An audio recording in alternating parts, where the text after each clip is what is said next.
Actívate Deportiva, actívate, actívate. Motiva TV el 1520 AM. Actívate, actívate, actívate. Muévete a la derecha con temas de salud, bienestar y fuerza. Valores que inspiran, noticias que cuentan, análisis política, la verdad despierta. Actívate Deportiva, actívate, actívate Deportiva. Muy buenas tardes, Puerto Rico. Mi nombre es Joe Vargas y gracias por estar con nosotros aquí en Actívate al Mediodía. Hoy es martes, hoy tenemos y acabamos de salir de Noticias Sin Adornos, pero tenemos la sección Sin Adornos con Angie González, quien como todos los martes nos va a estar entonces trayendo un estudio. En este caso vamos a estar hablando un poco sobre Cuba, pero vamos a estar hablando sobre Cuba, unos temas que no suelen tocarse. Vamos a hablar un poco sobre la inteligencia cubana. Vamos a hablar un poco sobre esas capacidades de espionaje que muchas veces es subestimada y está siendo bastante subestimada ahora mismo, porque definitivamente que Cuba ha sido un experto ofreciendo este tipo de ayuda de inteligencia y contrainteligencia, tanto para Nicaragua como Venezuela. Y si bien es cierto que en Venezuela no funcionó mucho esto, ha funcionado por muchos años en otros contextos para poder entonces suprimir cualquier tipo de país que ha tratado de infiltrarse, inclusive pudiendo comparar su capacidad de contrainteligencia para poder parar inclusive iniciativas contra el Mossad. Esto es un dato que les doy, ¿verdad? Porque en Venezuela se estuvo trabajando muy directamente con activos de Irán, donde se fusionaron con el Estado básicamente, y fue la inteligencia cubana la que logró entonces defender, al menos y bien que lo defendió durante la época donde estaba vivo Hugo Chávez. Sobre un poco centrado en Cuba vamos a estar hablando el día de hoy, pero antes quiero darle las gracias a las personas de Super Pan, el pan que nos acompaña todas las mañanas. De lo que sea Super Pan. Recuérdate que el pan, este pan lo puedes encontrar en todos tus concesionarios que trabajan el área de comida natural y especialmente en health food. De lo que sea Super Pan. Si no lo encuentras, pídelo para que puedan entonces proveerlo. Recuerda que si quieres hoy conseguir el Super Pan, puedes pasar por BioChack y poder adquirir este pan tan nutritivo que está con nosotros y que también nos hace y tan bueno que sabe por las mañanas. También quiero agradecerle a las personas que nos han llamado pidiendo el libro de la doctora Angie González, Hurtar, Matar y Destruir. Recuerda que lo puedes conseguir aquí, literalmente puedes conseguirlo aquí con nosotros en la tienda de Tiva Backstage. En Tiva Backstage tenemos todavía algunas copias. Esto es esencial para que tú puedas tener entonces un conocimiento general. Bueno, general no, conocimiento bien profundo del área geopolítica para que tú entiendas qué está pasando tras bastidores.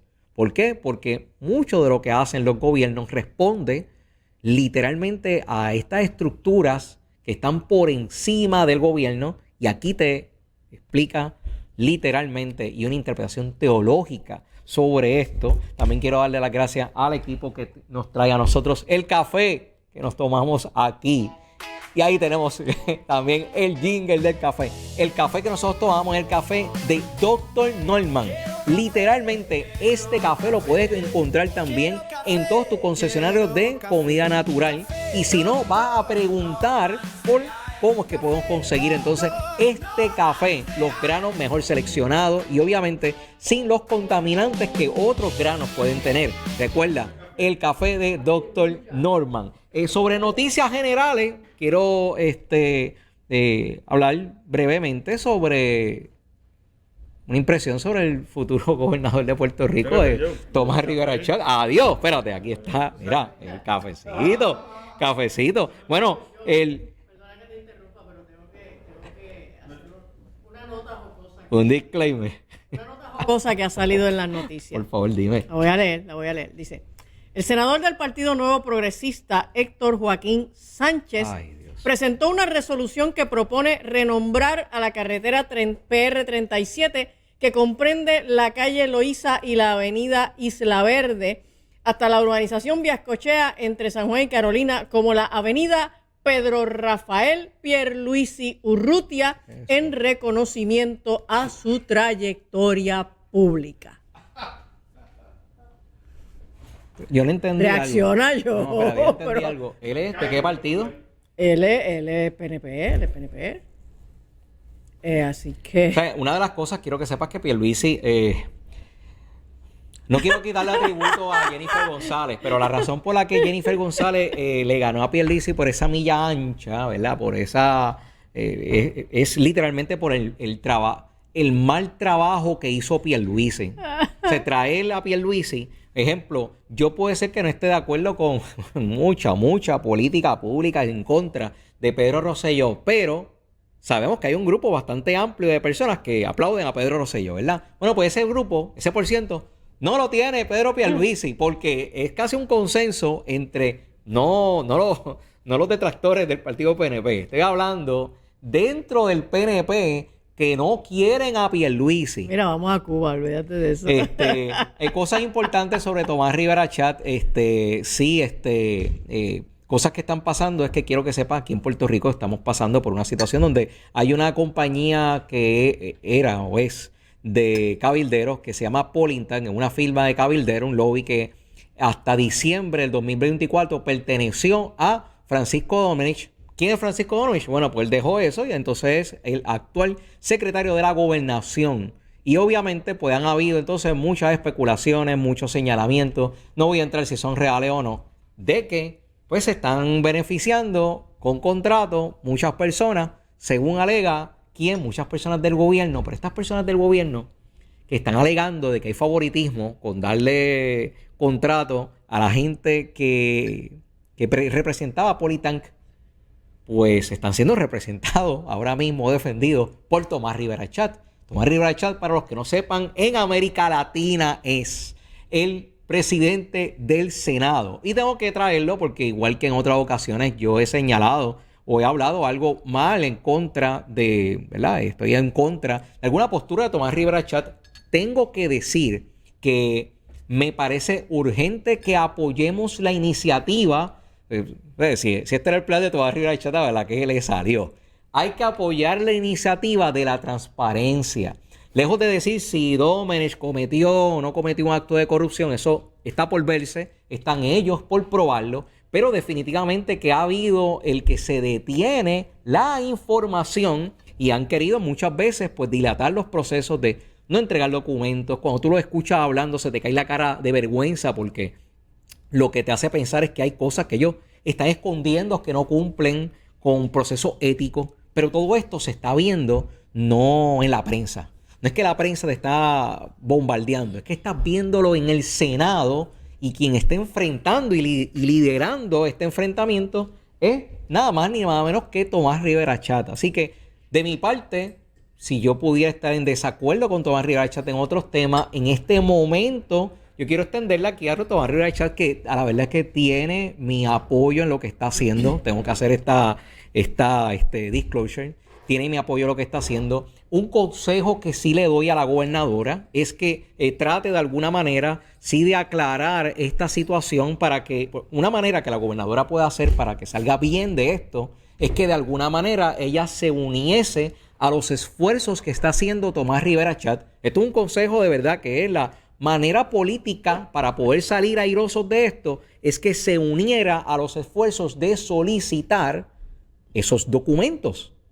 Y de esa manera entonces todo el mundo termina bien. Y si alguien cometió alguna irregularidad y si alguien cometió algo ilegal, entonces pues se destapa. Y saldría entonces bien Tomás Rivera Chat y la gobernadora también. Pero está por verse. Vámonos con el Padre Nuestro para poder entonces entrar en el tema de Cuba. Y llévatelo, señor director. Padre nuestro que estás en el cielo, santificado sea tu nombre. Venga a nosotros tu reino y hágase tu voluntad, así en la tierra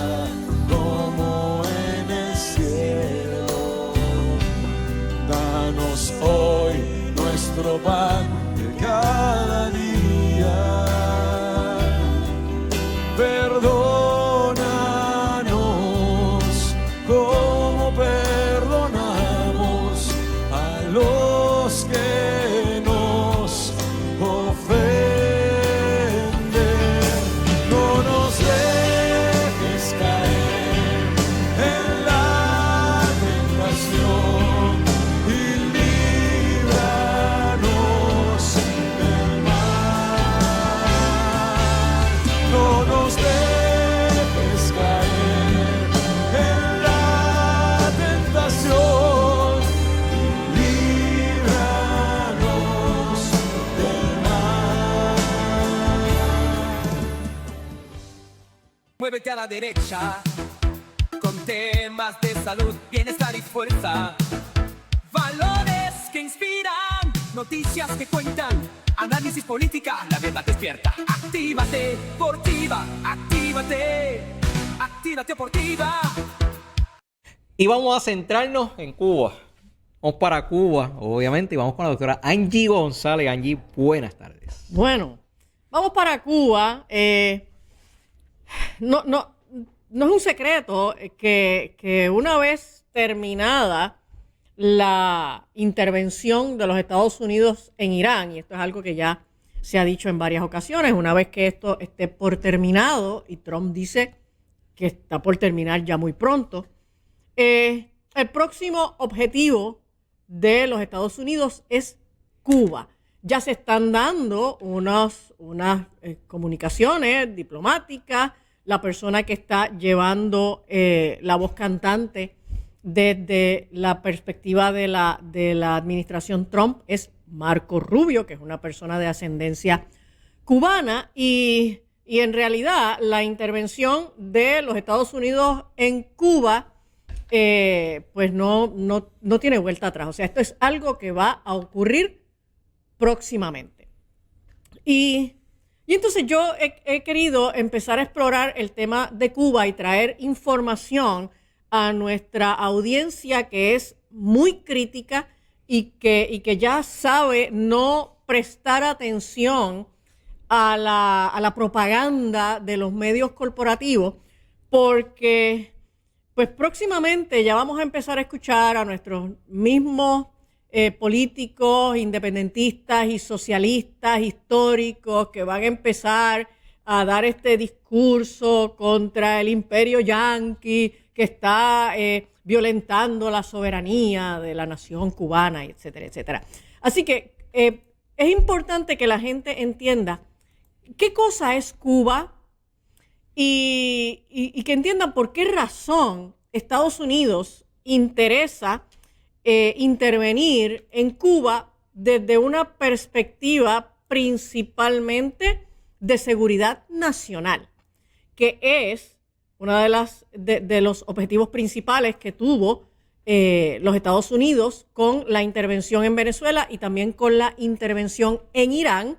Tiene que ver con seguridad nacional y la intervención que se va a dar próximamente en Cuba es exactamente lo mismo. O sea, es solo un capítulo adicional de la misma novela.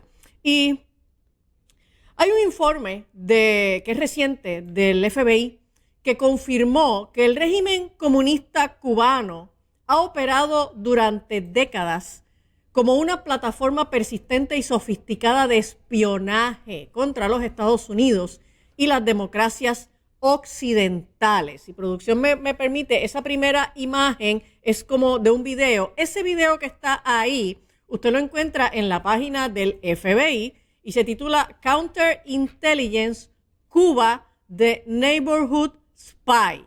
Búsquelo y mírelo. Ese video, ese documental, por así llamarlo, realmente es un informe del FBI, pero es un informe en formato de video.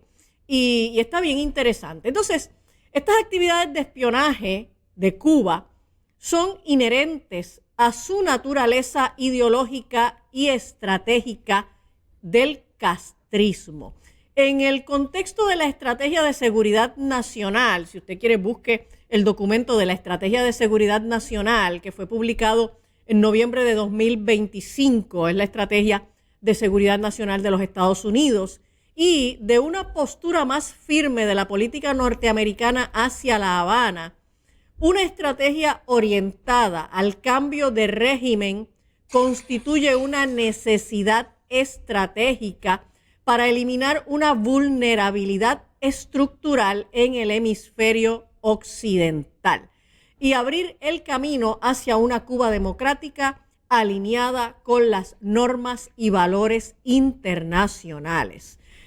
De manera resumida, eso lo que significa es que Cuba es un punto frágil, es el talón de Aquiles de la democracia y de la libertad en el hemisferio americano. Ahora, ¿por qué importa?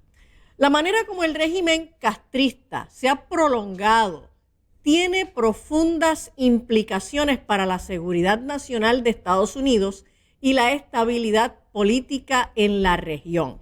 En realidad, la dictadura castrista lleva ya 68 años gobernando en la isla.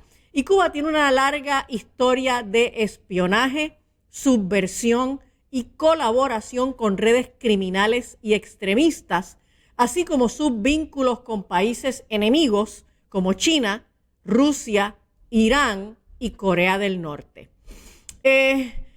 Tengo unas noticias que vienen de unos periódicos que obviamente son fuera de Puerto Rico. Si empezamos con la primera imagen, que es del periódico cubano, esto hace que Cuba sea una amenaza, o sea, la posición estratégica de Cuba en América y su conexión con países como China, Rusia, Irán y Corea del Norte hace que Cuba sea una amenaza activa en la región, y así lo reconocen diferentes medios de comunicación. Esto es una nota del periódico América Noticias. Comprender esta realidad de lo que es Cuba en términos de la seguridad nacional de los Estados Unidos es esencial para el diseño de políticas que protejan los intereses estratégicos de los Estados Unidos y promuevan la libertad y la gobernanza democrática de la región. Ahora, el reciente informe de la Oficina Federal de Investigaciones, del FBI, que se dio a conocer a finales de marzo, confirma que la Cuba comunista ha actuado como un agente de espionaje persistente y sofisticado contra los Estados Unidos y contra las democracias occidentales desde 1959, o sea, desde que empezó el régimen de Fidel Castro. Y durante décadas, el régimen de los Castro ha integrado las operaciones de inteligencia en el tejido mismo de su gestión estatal. Desde sus comienzos, los servicios de inteligencia cubanos se infiltraron en instituciones estadounidenses, cultivaron contactos con toda América Latina y coordinaron con regímenes adversarios para socavar los sistemas democráticos. Quiero hablar un poco del caso de este señor que se llama Víctor Manuel Rocha. Por ahí tenemos algunas imágenes. Las investigaciones apuntan a que Rocha, nacido en Colombia, comenzó a trabajar secretamente para La Habana desde 1981. Ahí lo tenemos. Y él pasó a ser funcionario del Servicio Exterior estadounidense. Esta información se desprende del Informe de Seguridad Nacional Americana de 2024. Tenemos una foto por ahí del informe y ahí estamos. El FBI expone el profundo alcance del espionaje de Víctor Rocha para Cuba en Estados Unidos. Y durante 40 años, primero como diplomático y luego ya en el sector privado, Rocha estuvo sirviendo los intereses cubanos. Rocha también fue consejero del Comando Sur. ¿Okay? O sea, este hombre de verdad penetró en unos espacios muy estratégicos de la seguridad nacional, de la diplomacia nacional de los Estados Unidos y de la empresa privada. Y durante sus 2 décadas en el Departamento de Estado, y un corto paso por el Consejo de Seguridad de la Casa Blanca, Rocha nunca generó sospechas de su actividad secreta en favor de Cuba. El pasado 15 de abril, el FBI divulgó un episodio de su podcast oficial Inside the FBI y nuevos detalles sobre el caso de Víctor Manuel Rocha fueron publicados en ese podcast. Según los agentes especiales del FBI que participaron en el programa titulado Catching a Cuban Spy, en español, atrapando a un espía cubano, Rocha comenzó a colaborar con la inteligencia cubana en 1973 y operó bajo el seudónimo de El Búho ante la Dirección General de Inteligencia del régimen cubano. Un agente especial del FBI declaró en el podcast que Rocha tenía un tremendo nivel de acceso desde el proyecto Contra en Latinoamérica hasta el Consejo de Seguridad Nacional, la Casa Blanca, la política de Estados Unidos en Cuba, los acuerdos migratorios, las operaciones del gobierno estadounidense e identidades de funcionarios. Y los agentes federales detallaron en el podcast que la primera misión que Cuba encomendó a Rocha fue naturalizarse ciudadano estadounidense, porque él era colombiano. Así que lo primero que le dijeron fue, tienes que tener la ciudadanía americana. Su ingreso al Departamento de Estado tampoco fue casual. Él eligió al Departamento de Estado porque no tenían polígrafo. Y el podcast reveló además el nombre del oficial cubano que reclutó a Rocha en Chile en 1973 y lo entrenó. Un agente de la Dirección General de Inteligencia Cubana, conocido como Aquiles, quien acababa de regresar de combatir en la guerra de Angola. José Cohen, ex agente de la seguridad del Estado cubano, entrevistado por Univisión 23 Miami, describió a Aquiles como un oficial de alto rango dentro del servicio de inteligencia, aunque aclaró que no sabía que era entrenador de Rocha. Según el FBI, Rocha pasaba de la Dirección General de Inteligencia Cubana, a la Dirección General de Inteligencia Cubana, todo lo que consideraba que era de valor, incluyendo información sobre operaciones en América Central, con consecuencias que los agentes calificaron como fatales. O sea, la información que este hombre divulgó le costó la vida a alguien, por lo menos a alguna persona. Y Rocha llegó a ser embajador de Estados Unidos en Bolivia entre el 2000 y el 2002 y segundo jefe de la sección de intereses de Estados Unidos en Cuba entre julio de 1994 y julio de 1995, cuando ya trabajaba para el régimen de Fidel Castro. Fue arrestado en diciembre de 2023 en Miami tras una operación encubierta del FBI que durante años siguió su pista. El 4 de diciembre de 2023, 3 días después de su detención, el fiscal general de entonces, Merrick Garland, presentó el caso, y cito, como una de las infiltraciones de mayor nivel y duración en el gobierno de los Estados Unidos por parte de un agente extranjero. Así que el trabajo de espionaje que hizo este señor, Víctor Rocha, durante 40 años, no fue de poca monta. Rocha fue condenado en abril de 2024 a 15 años de prisión y una multa de $500,000 como parte de un acuerdo de culpabilidad que incluye su cooperación para evaluar el daño causado. Y usted dirá, pero 15 años de prisión es poco. Bueno, lo que pasa es que el hombre tiene 75 años de edad. Así que en realidad, pues 15 añitos más, pues probablemente él no va a salir con vida de la cárcel. Y el caso de Rocha no es el único caso.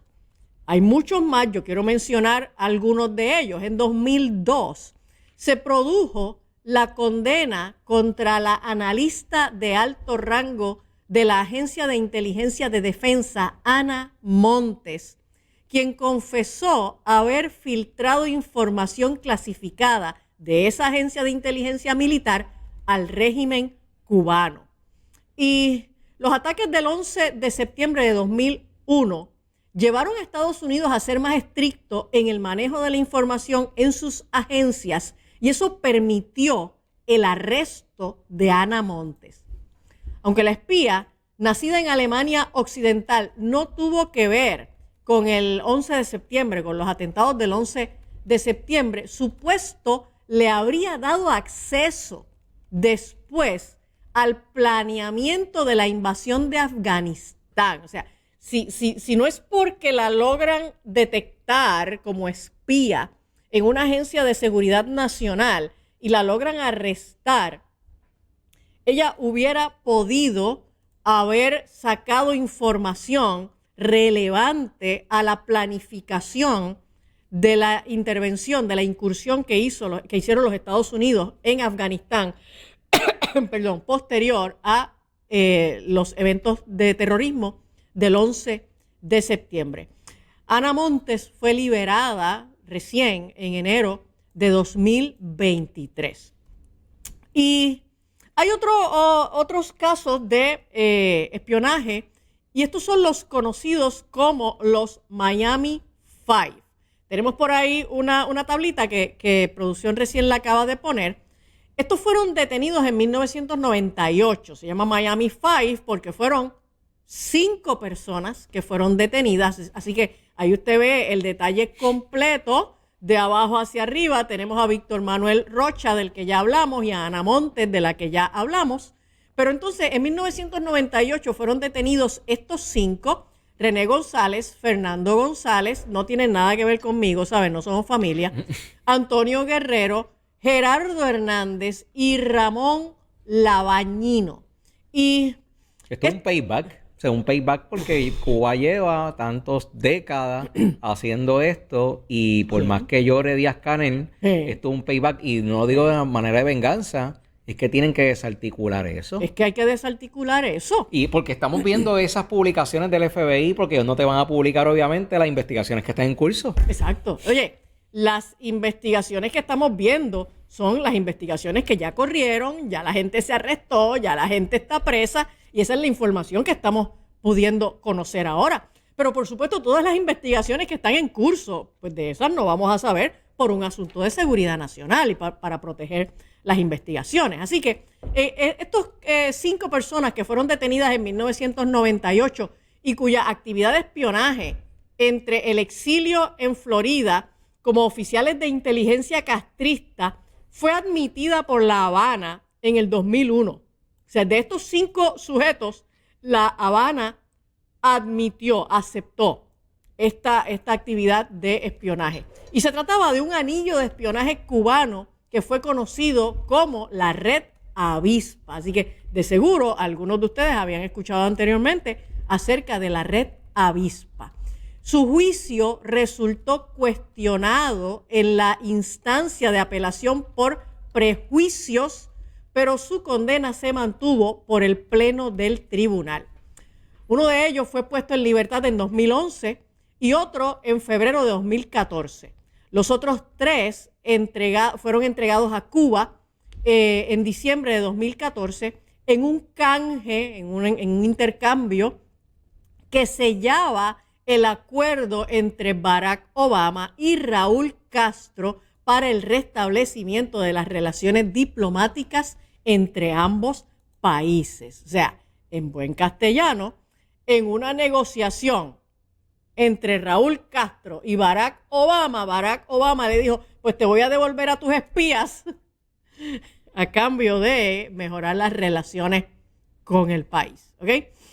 Y volviendo al informe del FBI, en las conclusiones del FBI se destaca que el régimen ha mantenido un compromiso sostenido con el espionaje, incluso durante periodos de graves dificultades económicas, incluso tras el colapso de la Unión Soviética. Esta continuidad subraya una verdad fundamental, y es que el régimen comunista cubano no es un actor estatal normal, sino más bien es un aparato comprometido con la subversión como condición permanente de su existencia. O sea, Cuba continúa, la dictadura comunista de Cuba continúa en existencia porque otros países enemigos de los Estados Unidos se benefician, se alimentan de la información que la inteligencia cubana extrae de las diferentes agencias de seguridad de la nación americana. Lo que significa es que en realidad Cuba es un problema para la seguridad de la nación americana. Sus redes de inteligencia se han entrecruzado durante mucho tiempo con actividades transnacionales ilícitas, incluidos el tráfico de drogas y la cooperación con organizaciones extremistas. Ahora, el comandante Jesús Romero, por ahí tenemos una imagen. El comandante Jesús Romero es un militar de carrera que lleva 37 años al servicio del gobierno de los Estados Unidos, condecorado militar que ha servido en escenarios como Libia, Bosnia, Irak y Somalia. Y él es un excomandante de la inteligencia naval y especialista en operaciones de inteligencia en América Latina, que vio de cerca cómo la cocaína se convertía en una herramienta política como regímenes autoritarios se financiaban a costa de sangre ajena y cómo el narcotráfico tejía sus alianzas con las élites del poder. Y en una entrevista que el medio Cubanet le hizo al comandante Jesús Romero, él dijo el pasado 17 de junio de 2025, y lo voy a citar. Él dijo: durante los 80, Cuba colaboró activamente con el cartel de Medellín de Pablo Escobar, facilitando el puente aéreo hacia Estados Unidos a través de las Bahamas y Luisiana. Más recientemente, a partir de los acuerdos de paz en Colombia, disidentes de las FARC como Jesús Santrich e Iván Márquez se asentaron en La Habana, desde donde coordinaron envíos de drogas con el beneplácito del régimen cubano. Cuando Chávez asumió el poder en Venezuela, sigue diciendo el comandante Romero, estos narcoguerrilleros fueron trasladados a operar desde Venezuela en zonas como Catatumbo y Apure, siempre bajo protección cubana y venezolana. Cuba jugó un papel ambiguo. Aprendió a no exponerse tras el caso Ochoa, pero nunca dejó de facilitar ni de proteger a estas redes. Aunque Cuba aprendió a evitar vínculos directos tras el escándalo de los 80, siguió operando en la sombra. Mientras Venezuela enviaba droga a Estados Unidos y recibía dinero del narcotráfico, parte de esos recursos se usaban para mantener a flote el régimen cubano a cambio de petróleo y protección. Fue una nueva forma de lavado de dinero, dijo el comandante Jesús Romero. Y esto es una persona que ha estado casi 40 años en las agencias de seguridad nacional, ha sido un militar de carrera, ha sido asesor del Comando Sur. O sea, este es un militar que en realidad tiene una larga trayectoria y conoce al detalle todas estas cosas que pasan entre Cuba, Venezuela, México y otros países. Así que en realidad sí, Cuba ha tenido una larga trayectoria de conexión con el narcotráfico en toda la región de América y también de espionaje. El comandante Romero en esa entrevista continuó diciendo, yo les animo a que la busquen, en una entrevista bien interesante. Este es el comandante Jesús Romero y la entrevista es de junio del año pasado. Él siguió diciendo, confirmamos que existía una alianza entre estos países y los cárteles de Sinaloa y Jalisco Nueva Generación. O sea, estos son de México, con envíos masivos de cocaína. Las ganancias superaron los 3,000 millones de dólares. Dinero que, según nuestras investigaciones, terminó financiando la campaña presidencial de Morena en México, dado que no contaban con fondos suficientes para sostenerla a ese nivel. Y esto lo que significa es que en realidad Cuba ha sido un actor principal en el narcotráfico en las Américas. Ahora, quiero hacer una mención breve porque pienso que esto otro nos podría llevar a un programa completo, pero quiero mencionar brevemente la participación de Cuba, no en el espionaje ni en el narcotráfico, sino en el terrorismo. Porque en el informe titulado Las múltiples caras del terrorismo en Cuba, tenemos ese informe también por ahí, producción lo puede presentar. En este informe, ahí lo tienen, publicado en abril de 2025, se dice que desde el inicio de la dictadura, a finales de los años 50, Cuba patrocinaba actos de terrorismo callejero en Venezuela, desembarcos de las guerrillas en Panamá y República Dominicana y suministraba armas al grupo terrorista argelino Frente de Liberación Nacional. En noviembre de 1962, Estados Unidos expulsó a 2 diplomáticos cubanos, se llamaban Elsa Montera Maldonado y José Gómez Abad. Y ambos estaban planificando un atentado terrorista para detonar 500 kilos de explosivos en grandes superficies de los Estados Unidos.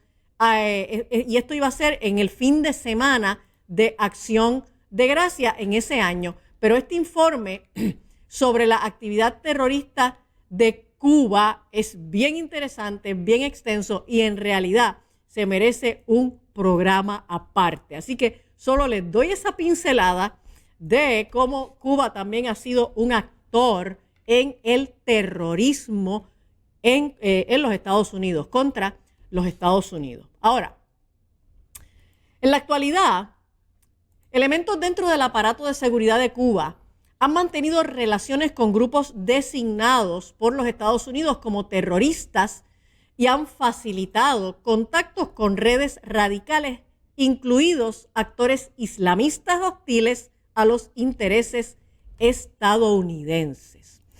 Y las implicaciones para la seguridad nacional de los Estados Unidos son profundas. Cuba es un enemigo de los Estados Unidos situado a solo 90 millas de las costas estadounidenses, con un historial documentado de espionaje, de subversión y de colaboración con redes criminales y extremistas. Y esto no puede ser tratado livianamente. En realidad, esto es una información que se conoce por décadas y usted se habrá podido dar cuenta de que yo le estoy hablando de casos de espionaje, de casos de terrorismo que datan de varias décadas. Y si nosotros nos enteramos que el FBI tenía esa información, pues los presidentes anteriores tenían esa información. De modo que no es que ahora descubrimos que Cuba es un problema de seguridad para la nación. Es que las administraciones anteriores, demócratas y republicanas, lo habían sabido y por alguna razón ningún presidente había tomado una decisión de hacer alguna intervención para desarticular lo que Cuba representa en materia de espionaje, narcotráfico y terrorismo. Y el hecho de que el castrocomunismo albergue también bases para regímenes liberticidas, como son China, Rusia, Irán y Corea del Norte, agrava enormemente el peligro que representa. Porque la gente dice, no, porque Estados Unidos tiene una base en Cuba. Sí, Estados Unidos no es el único.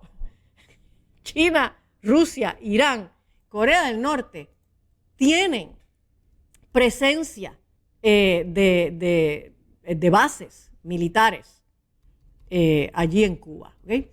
Y la necesidad estratégica de hacer un cambio en el régimen en este momento apremia por un asunto de seguridad de la nación americana.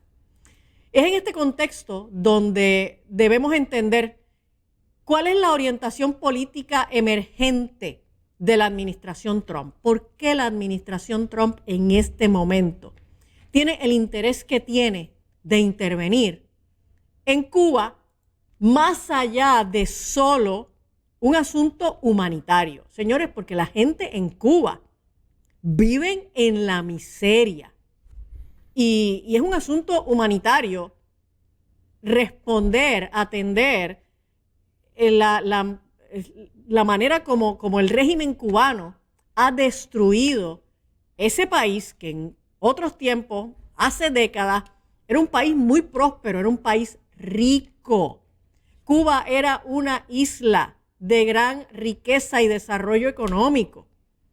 Y el régimen castrista lo que hizo fue destruir todo eso, porque en realidad el comunismo lo que hace es destruir la riqueza del pueblo y echarla en los bolsillos de los líderes del régimen comunista. Y la Estrategia de Seguridad Nacional de noviembre de 2025, que la cité temprano en el programa, marca una ruptura decisiva con los enfoques de las administraciones anteriores.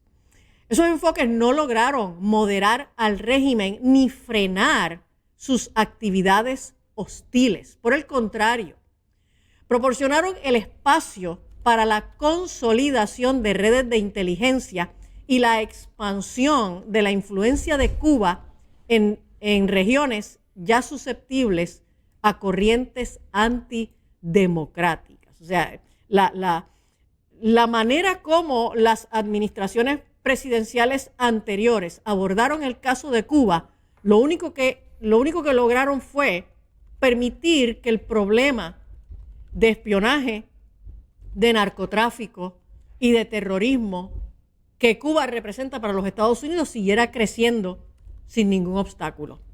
Y una estrategia encaminada al cambio de régimen, por lo tanto, no es un acto de agresión ideológica. Y esto lo quiero enfatizar, porque ya dentro de pronto, cuando Estados Unidos haga la intervención que decida hacer en Cuba, vamos a escuchar a nuestros voceros del izquierdismo hablando de la agresión de los Estados Unidos contra Cuba. ¿Okay? Así que esto no es un acto de agresión ideológica, sino de necesidad estratégica. La eliminación del sistema castrista comunista acabaría con un centro de espionaje establecido por décadas y desarticularía las redes que vinculan la inteligencia patrocinada por el Estado cubano con el narcotráfico y la colaboración extremista. Además, abriría la posibilidad de una Cuba democrática alineada con las normas de gobernanza y transparencia y cooperación en materia de seguridad del hemisferio. Porque, y esto lo hemos hablado anteriormente en este programa, en este momento los estados americanos se han ido moviendo cada vez más a la derecha. En este momento los estados americanos de derecha predominan sobre los de izquierda y el socialismo y sobre todo el comunismo latinoamericano está cada vez contrayéndose y eventualmente pudiera hasta desaparecer. Así nos ayude Dios. Joe. La situación de Cuba y su participación en Latinoamérica es como que fundamental para poder entender qué fue lo que ocurrió en en estos pasados meses cuando Estados Unidos hace esa intervención. Lejos de que si estás de acuerdo o no estamos de acuerdo con esta intervención que hizo Donald Trump, viéndolo desde una manera geopolítica, la manera para poder cortar con estos hilos que vienen desde China y desde Rusia, era muy inteligente ir a Venezuela porque ese es el eslabón que mantenía con Teherán, con China y con Rusia. ¿Qué ocurre? Venezuela no necesariamente es que las cosas salían, estoy hablando de todo tipo de mercado, estoy hablando del mercado minero sobre todo. Si nos centramos en el área del uranio, el uranio es cultivado en Latinoamérica. Latinoamérica es uno de los lugares que más se cultiva uranio, digo, debajo del radar. No lo dicen de manera oficial, pero entonces sale por Venezuela, pero no llega directamente a Teherán, llega a Cuba. Entonces, el que llega a Cuba, la realidad es que si yo lo sé, Estados Unidos lo sabe hace tiempo. Lo que pasa es que Cuba ha sido muy astuto en la manera en que ellos han manejado su posición geopolítica y las relaciones internacionales de tal forma que ellos continúan o habían continuado teniendo como favor político que les protegía. Es como el soft law de que no te puedes meter con Cuba porque vas a abusar de ellos. Bueno, sabes que es verdad. Aquí es que viene que las cosas que hace Donald Trump tú tienes que medirlas, a ver si está bien, si no está bien lo que está haciendo, porque en este caso la cualidad de Donald Trump, que es ultra mega irreverente cuando va a tratar los temas cómo es que yo voy a tratar un tema de manera políticamente correcto, a él no tener ese filtro, entonces le quita ese tipo de inmunidad o protección que Cuba gozaba. ¿Para qué? Para hacer todas las cosas que Angie le está contando. O sea, el problema es que cuando tú ves todo lo que Angie le acaba de contar, ustedes tienen que entender que esa es la información que nosotros tenemos de lo que ocurrió.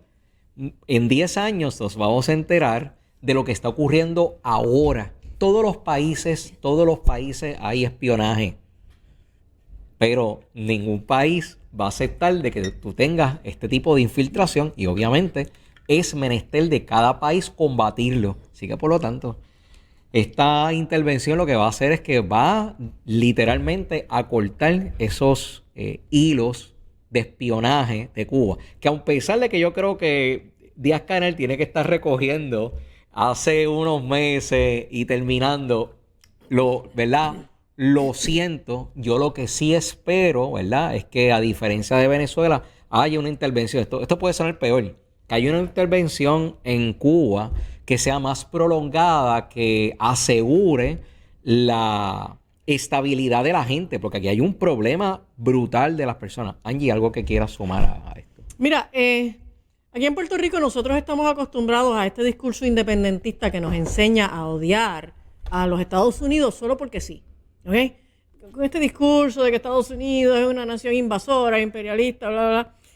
Y en realidad, cuando nosotros aquí en el Caribe nos medimos, nos comparamos con los otros países del Caribe, nos damos cuenta de que nosotros no hemos corrido la suerte de Cuba o la suerte de Haití, porque hemos mantenido una conexión, una asociación con los Estados Unidos.